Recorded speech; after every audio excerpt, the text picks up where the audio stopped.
I thought it would be easier, but actually these clamps are, I don't know whether you can see that, they are about a centimeter deep in the wood, and you can't just pull this up to get a grab to these thingies here.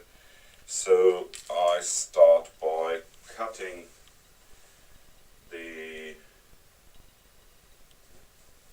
these strips and just separating each slat.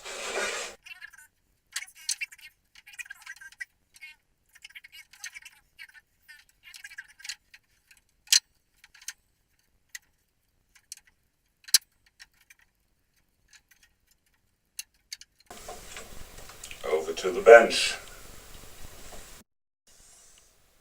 So here at the bench dogs act as a back support. I'll leave this slat here, and in the vise just take some small piece of wood and just clamp it into the vise, so I'll have also a point working against this way.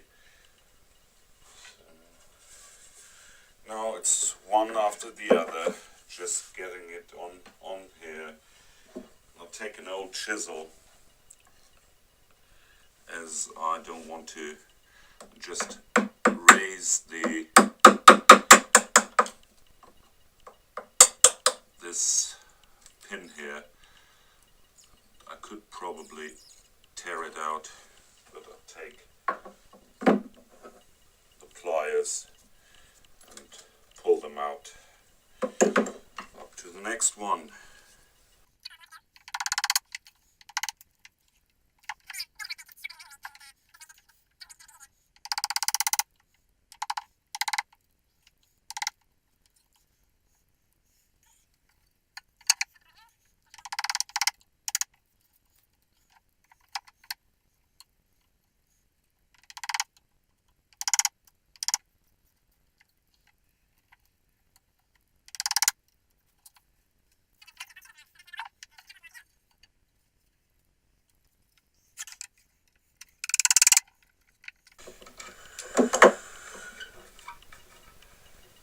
Should also check for screws.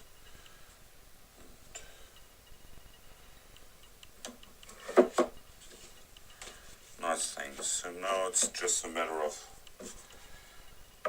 switching on the music and continue doing these things.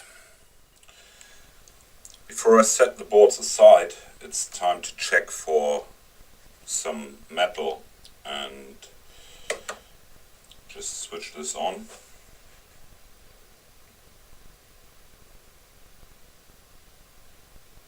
So it's calibrated, and I'm searching for things like this, and just to ensure that it is working, I'm just checking, and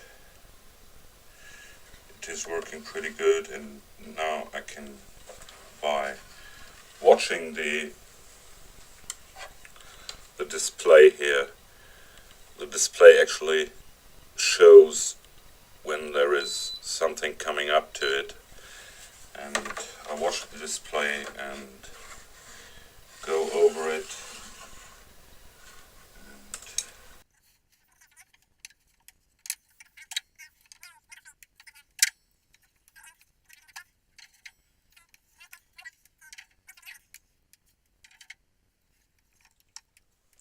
Although this looks kind of ridiculous, I do also save on small pieces like that.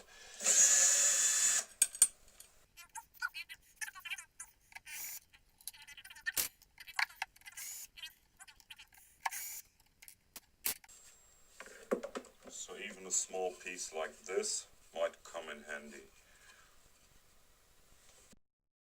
Okay, this piece is glued to the board, and I take my widest chisel I've got, and while registering the flat side to the board,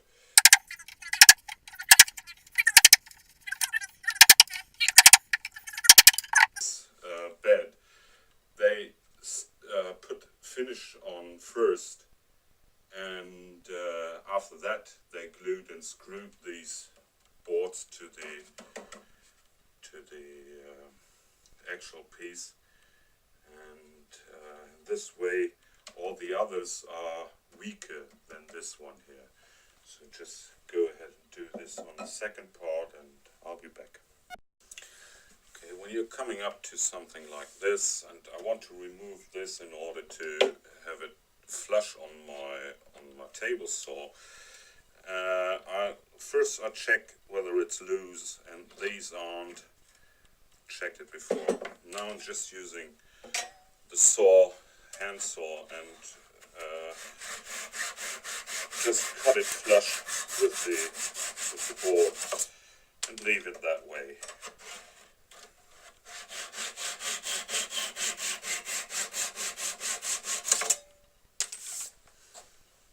Okay. Now you have to ensure that there is no metal inside, and then just turn the board around, and I guess I might be ready for. Okay, that's loose, and that's.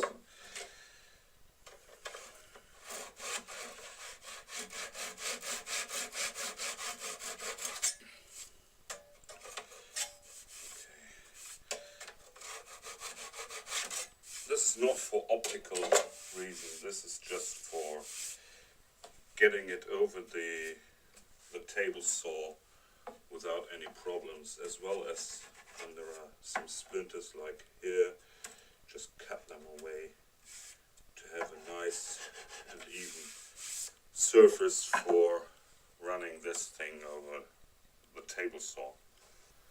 Well, after 2 hours, this is actually what I ended up with. I got 14 of these, and 4 of 2 meter long ones, and this one here, and 2 pieces here. And I guess this is quite a good thing. Now it's time to disassemble these boards here, and I'm just taking my jigsaw and cut away on these sides here, as they are connected with dowels over to this one. This is the one with the thin board in here on top, and I just, while I cleaned off everything, I recognized this is also a full piece of hard wood, and it's just thinner. I guess it's around 10 millimeters. So I'll just take my jigsaw and cut away on these sides here. For best results on cutting with a jigsaw, you should have appropriate blade. Well, actually this is a curve cutting blade for cutting curves, but nevertheless I'll use it for just splitting around down here.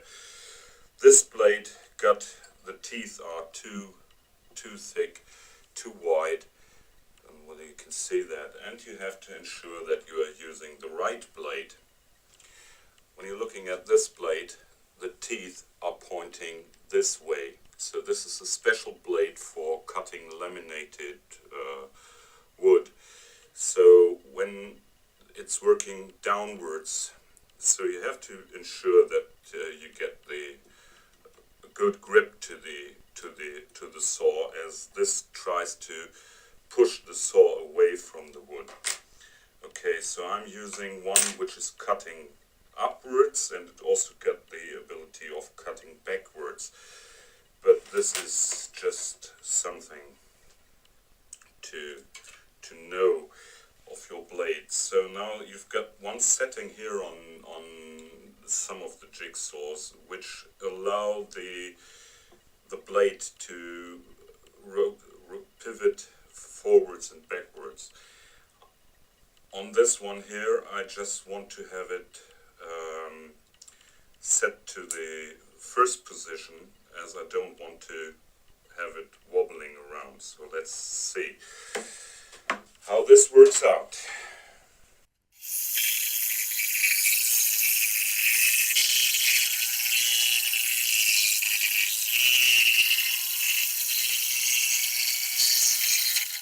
I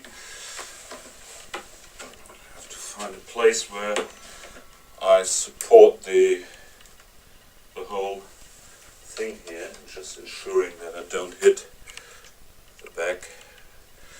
Okay.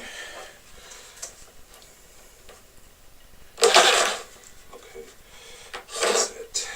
This is not glued. So I go ahead and cut from the other side, or I just might take this apart without just cutting away on it.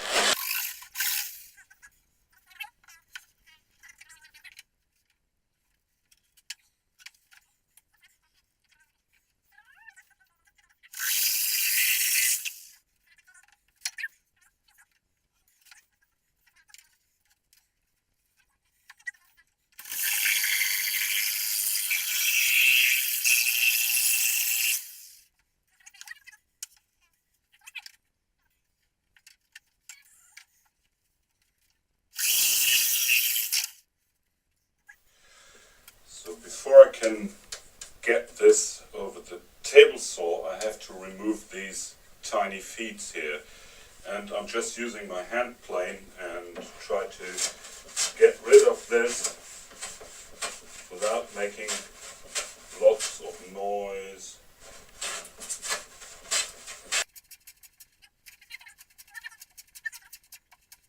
I guess this is it. So now just pass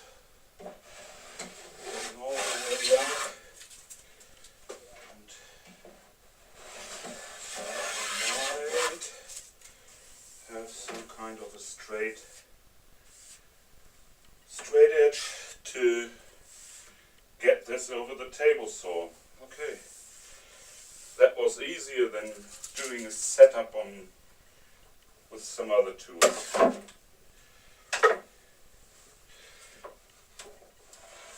Now it's time to make some sawdust.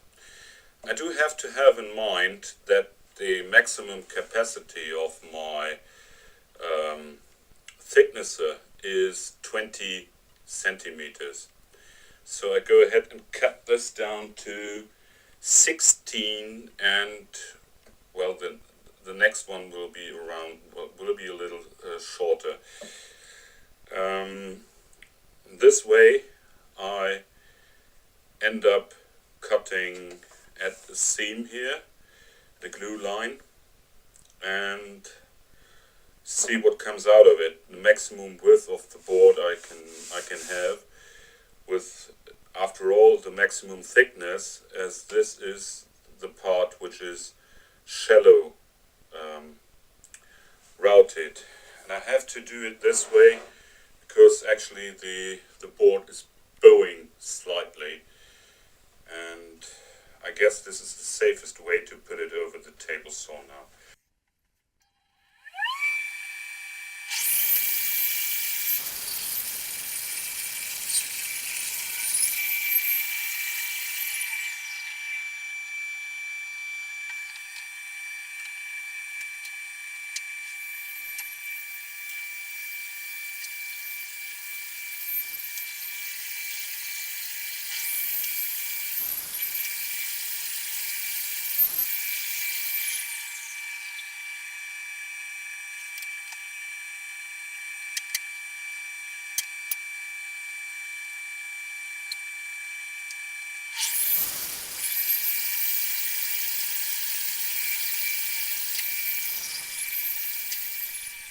Just made myself coffee and I deserve it.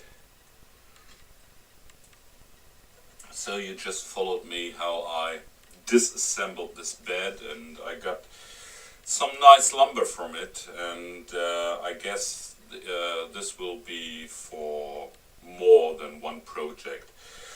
Well, I left these things untreated, or what you want to call it. Already got an idea for it, And if you wonder what to do with something like this, I guess this might be a nice piece for making some scroll saw artwork or whatever. So this thin boards, they act up, they will come in handy. So this is what you're looking at, what I got out of it, and pretty straightforward. I got some beautiful uniform boards here and over here, and these are, well, subject to being planed down, as this had been the pieces with the routed elements. So I got a couple of them to be routed down to about 15 millimeters, and also some which might end up with 18 millimeters in the end, so 3/4 of an inch.